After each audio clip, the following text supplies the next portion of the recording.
Qualche settimana prima lei e mio padre avevano avuto una conversazione in salotto, dopo cena, quando solo la luce della televisione era accesa e io stavo stravaccata sulla poltrona. Loro erano sul divano e mio fratello in camera sua. Io mi godevo tutto. La comodità del poggiapiedi che usciva automaticamente tirando una levetta sul lato sinistro, vero lusso nei primi anni 90.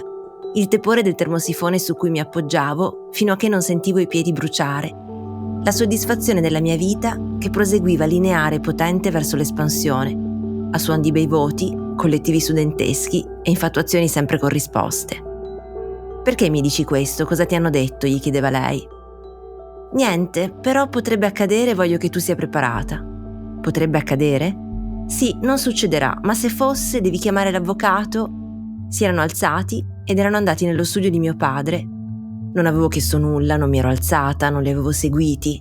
Eppure avevo capito perfettamente che mio padre stava dicendo a mia madre che avrebbe potuto essere arrestato.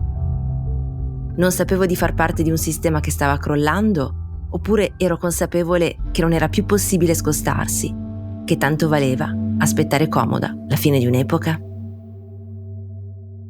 Questa è la voce di Laura Marzi e quello che ha letto è il brano che ha scelto per iniziare a raccontare il suo romanzo Stelle cadenti. Sono Silvia Nuccini e questo è Voce ai Libri, un podcast prodotto da Cora Media in collaborazione con Intesa San Paolo On Air. Per non perdere gli episodi di Voce ai Libri, clicca il tasto Segui e attiva la campanella e se ti va, metti 5 stelline su Spotify.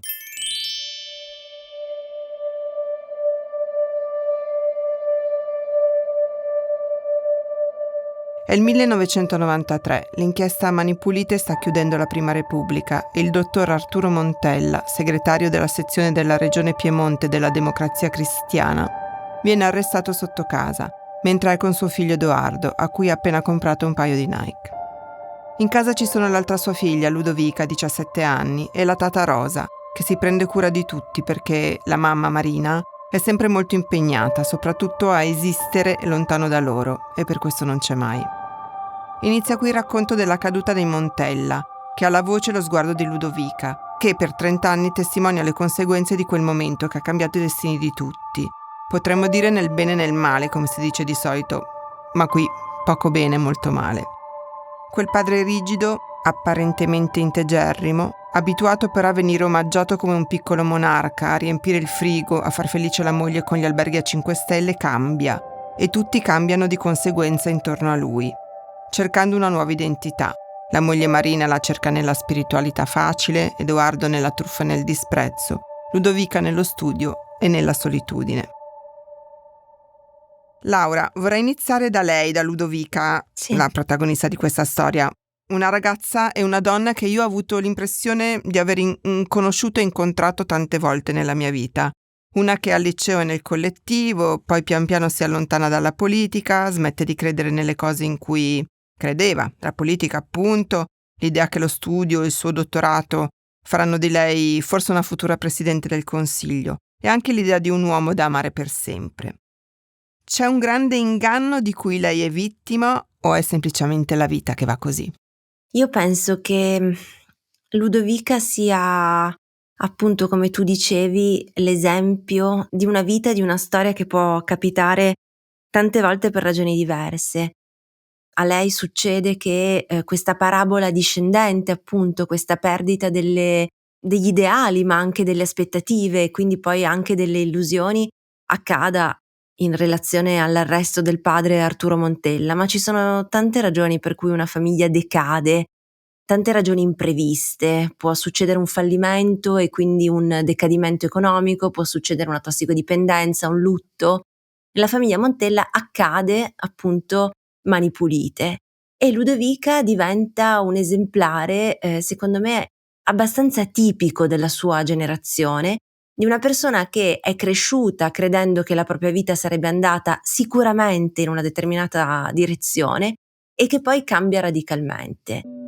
Io non credo che succeda sempre, non credo che sia una regola, non ho né il cinismo né la presunzione di conoscere quali sono le vie del Signore, però credo che possa accadere e che lei, se c'è una colpa nella sua vita, che è una vita per lo più di vittima di un certo avvenimento accaduto al padre, rispetto al quale lei non aveva nessun tipo di controllo, ecco, se c'è una colpa è il fatto di rimanere così attaccata accanitamente a un destino di privilegio che invece con l'arresto di Arturo Montella si interrompe. Quindi lei antepone a tutti quelli che erano gli ideali, i sogni, le speranze che aveva da ragazza, antepone questa costante ricerca di preservare, di recuperare quel privilegio e si dimentica di poter essere felice anche in un altro modo. Tra le tante cose che i Montella perdono, qual è secondo te quella che li danneggia di più come struttura familiare?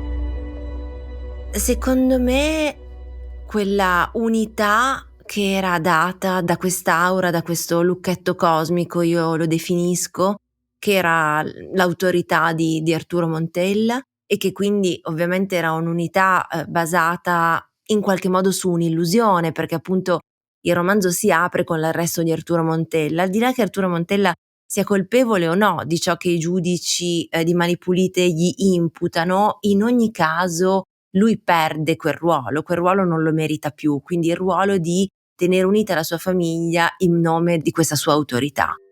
E quindi questa unità che li teneva insieme svanisce in un attimo e tutti i componenti della famiglia Montella si ritrovano soli. Arturo Montella si ritrova solo in carcere, Ludovica ed Edoardo si ritrovano soli in casa e la madre Marina ugualmente si ritrova sola nella ricerca di una soluzione alla sua vita. La cosa che secondo me, nella mia interpretazione del mio stesso romanzo, è la perdita più grave, è la fiducia che esisteva tra sorella e fratello. Nella mia visione del romanzo era ciò su cui contavo maggiormente, cioè per me, all'interno di questa storia in cui succedono tante cose, in cui c'è anche uno scenario sociopolitico che è uno scenario nazionale, quindi non è soltanto una storia di una famiglia particolare. Per me la cosa più importante di questo romanzo è la relazione tra Ludovica ed Edoardo e quindi gli scossoni che essa vive per me sono il trauma maggiore.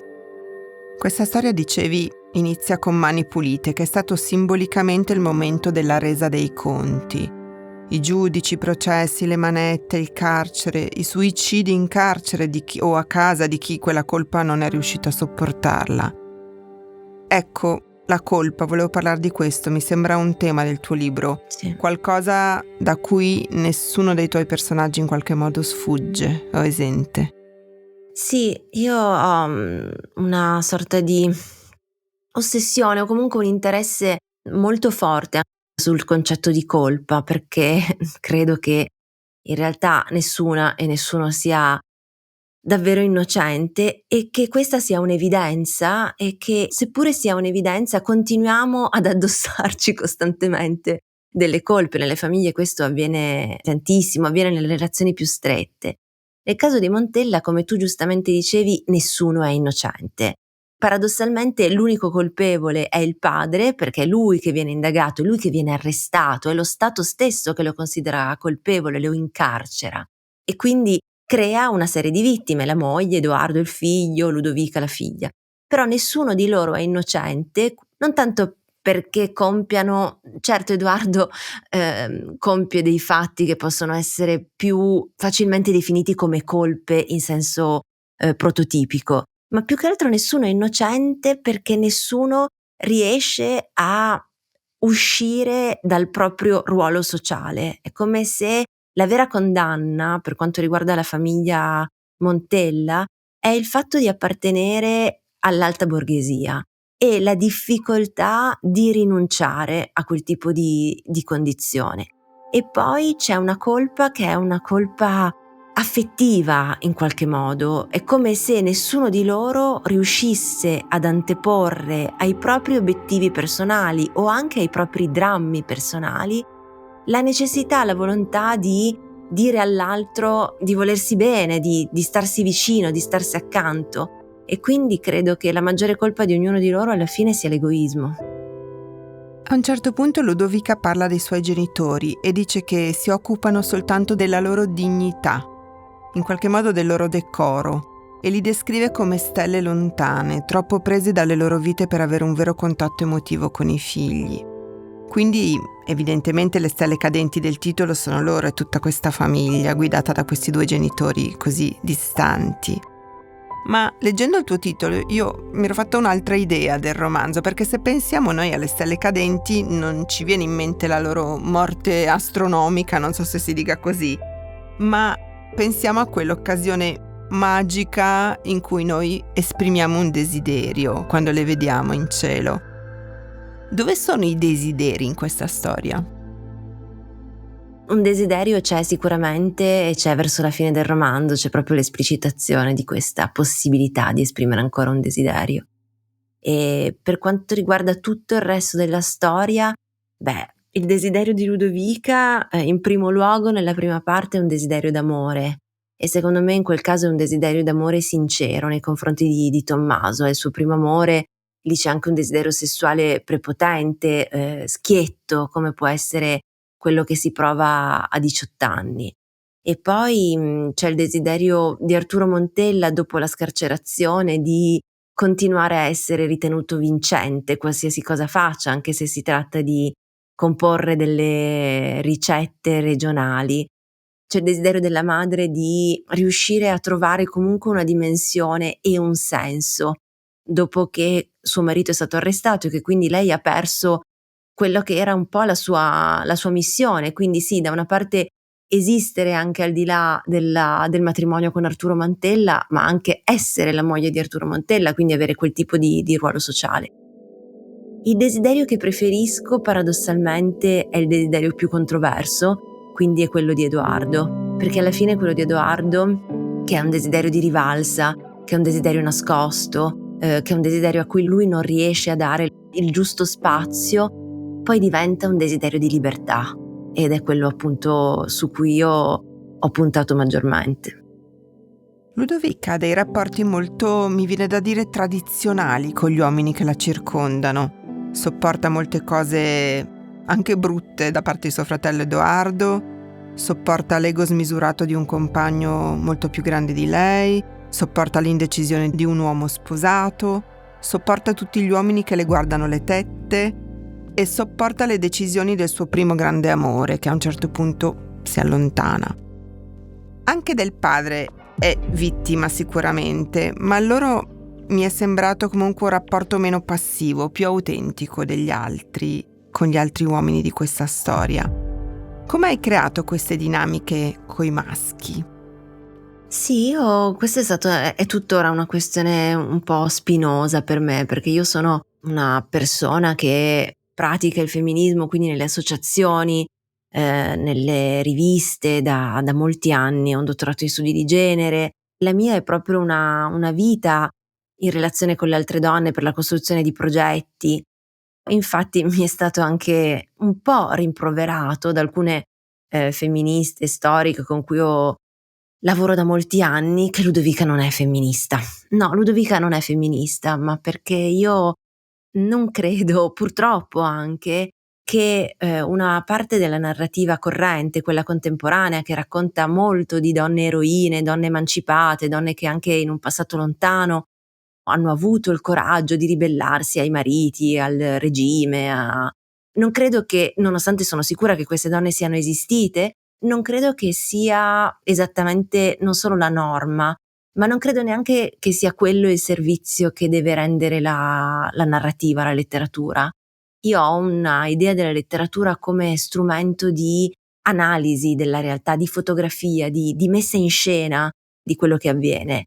E quindi io volevo creare la personaggia, quindi la protagonista di un romanzo che avesse vissuto una vita e una relazione con gli uomini che fosse coerente con il suo tempo. Ludovica è del 1975, anche quando lei partecipa nei primi anni '90 ai collettivi, non era affatto all'ordine del giorno, come è fortunatamente adesso la questione femminista, la questione LGBTQ+, erano ben altre le questioni all'ordine del giorno e quindi lei ha una formazione che è una formazione non affatto emancipata dal punto di vista relazionale. E io non credo che la storia di Ludovica sia così eccentrica non soltanto rispetto alle donne della sua stessa generazione, ma anche rispetto a molte donne e a molte giovani donne di adesso. Ed era questo che io volevo raccontare. Nel titolo Stelle cadenti, come tu giustamente hai notato, c'è questo aspetto dei desideri, a volte mancati, a volte realizzati. Tanti sono espressi in questo romanzo, nonostante sia un romanzo che ha degli aspetti di drammaticità. C'è la caduta di una famiglia che era molto ricca, era molto prestigiosa e smette di esserlo, ma c'è anche nella mia intenzione almeno il tentativo di descrivere attraverso questo titolo più di una generazione, sicuramente quella di Ludovica ed Edoardo, che credevano fermamente che se avessero lavorato, se avessero studiato, se si fossero impegnati, avrebbero avuto accesso a tutti i diritti e tutti i privilegi dei propri genitori, e quindi la possibilità di avere un lavoro con un contratto stabile, di acquistare una casa, di fare una famiglia, di comprare negli anni macchine sempre più lussuose, di fare delle vacanze.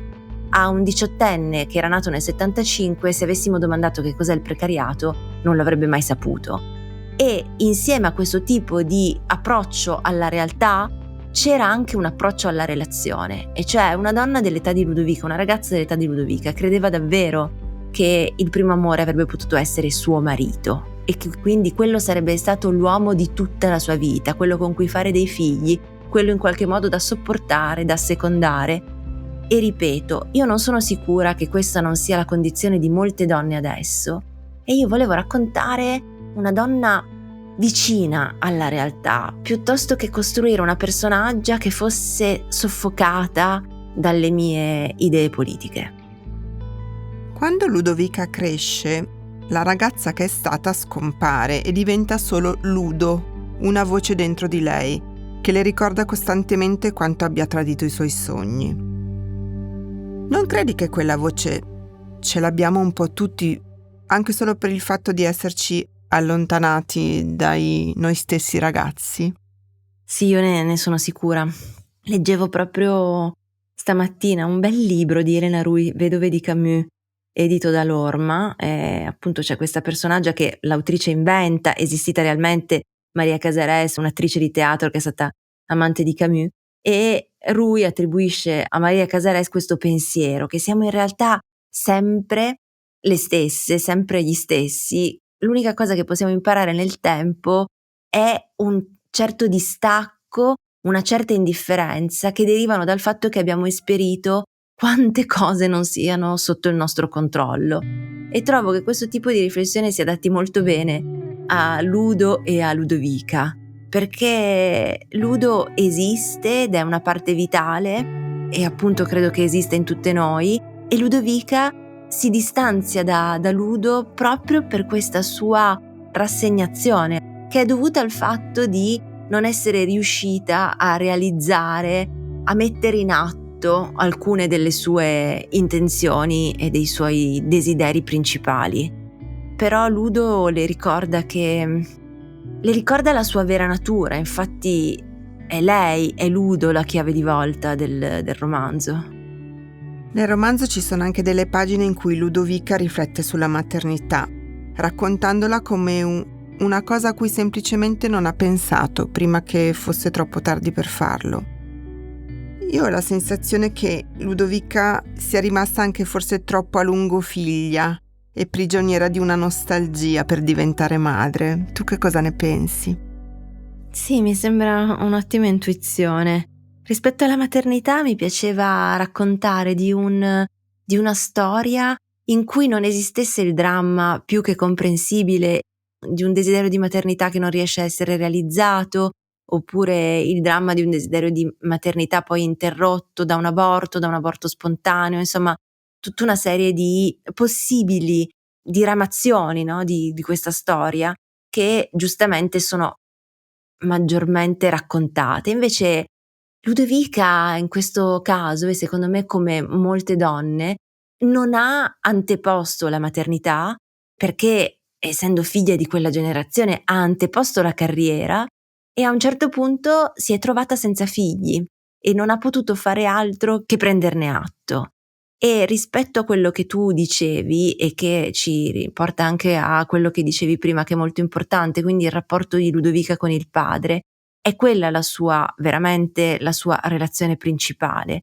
Ludovica è una delle tantissime figlie del padre, di cui in un testo bellissimo di Serena Sapegno c'è una rassegna a partire dall'antichità fino a autrici moderne, cioè di queste donne che vengono investite dal padre di un'autorità, di un'autorevolezza di tipo intellettuale e che rimangono in qualche modo legate a questo tipo di vincolo per tutta la vita e che agiscono, fanno tutte le proprie scelte in realtà in virtù di quel vincolo, per ribadire che la scelta del padre, l'elezione del padre era un'elezione meritata.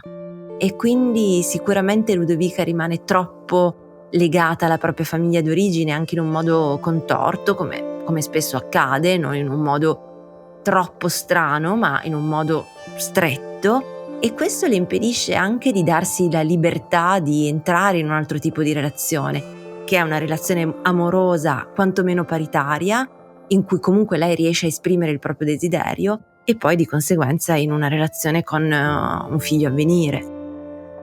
Mi ha colpito molto nella storia che la politica fosse un tema di incontro e anche di scontro tra lei e suo padre.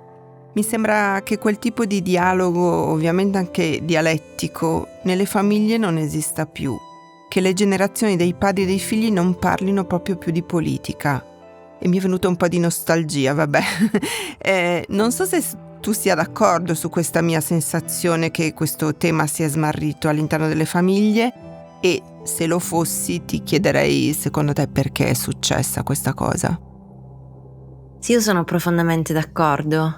Mi è stato domandato se io avessi nostalgia della democrazia cristiana e ho risposto che termini anagrafici non potrei, quasi, non che non fossi nata, lo ero ma ero una bambina, però sicuramente io ho nostalgia di quel modo di concepire la politica che faceva sì che la politica fosse una cosa non soltanto importante, ma che fosse una cosa della vita quotidiana, una presenza costante, quindi anche un elemento di dibattito fra i genitori e i figli, che spesso, come succede tra Ludovica e suo padre, hanno idee politiche completamente diverse. Quindi una sorta di agone in cui non soltanto si imparava a sostenere le proprie idee politiche, ma si imparava a sostenere le proprie idee in generale.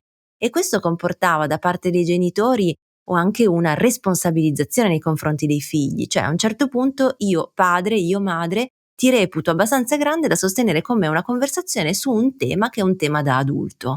Questo lo trovo fondamentale. E ora questo non c'è più per tante ragioni. La prima di tutte, io credo nella mia opinione, è che sia proprio il concetto di politica che è cambiato, ed è cambiato, ed è questa la ragione per cui ho iniziato il mio romanzo con Mani Pulite, è cambiato in quel momento in Italia. Cioè è cambiato nel momento in cui la politica è stata definita agli occhi di tutti come un luogo esclusivamente di corruzione, e quello che è avvenuto dopo, purtroppo, è stata la riprova che non c'era speranza, perché il berlusconismo, qualsiasi sia il giudizio che ognuno voglia dare a partire dalle proprie opinioni politiche, sicuramente è un cambiamento del concetto stesso di politica. Non esiste più la politica come prima, in cui si andava nella sezione di tanti partiti, cioè esistevano i due poli, ma tutto in realtà ruotava tra l'essere berlusconiani e l'essere anti-berlusconiani. E poi via via il concetto stesso di politica è diventato un concetto deteriorato. Lo stesso parlare di politica è come se fosse una cosa, quasi una sorta di tabù, un po' perché non si sa più che cosa dire, un po' perché in realtà il leitmotiv è tanto i politici sono tutti dei ladri, tanto non ci siamo mai spostati è tutto un magna magna.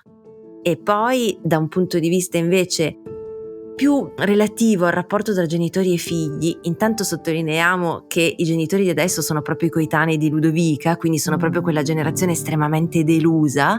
C'è molta infantilizzazione, io lo vedo quando insegno nei licei, per esempio, mi rendo conto che le stesse colleghe tendono a trattare dei ragazzi che hanno 16, 17, 18 anni come se fossero dei bambini.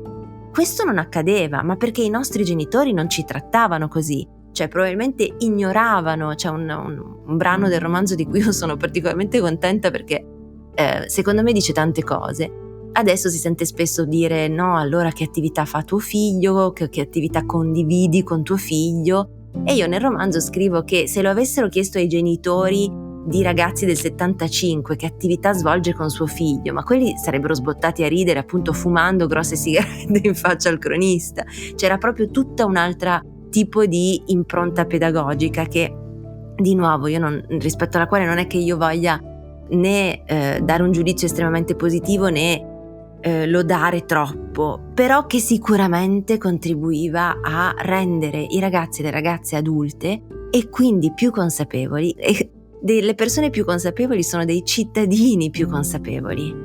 E tutto questo poi, al di là delle mie opinioni che ovviamente valgono quello che valgono, ci riporta a un dato che secondo me è il dato attualmente tra i più disperanti rispetto alla questione politica, che è l'astensionismo. Se a casa si parlasse di politica si andrebbe a votare, e invece non parlandone diventa una cosa per cui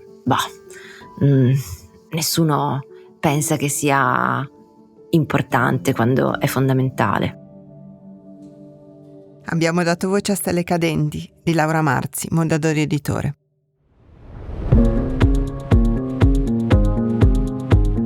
Voce ai libri è un podcast di Cora News prodotto da Cora Media in collaborazione con Intesa San Paolo On Air. È scritto da Silvia Nuccini.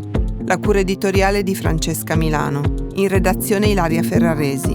Il sound design è a cura di Cosma Castellucci. Il project manager è Marco Paltrinieri. Il producer è Alex Peverengo. Coordinamento post-produzione di Matteo Scelsa. Il fonico di studio è Luca Possi.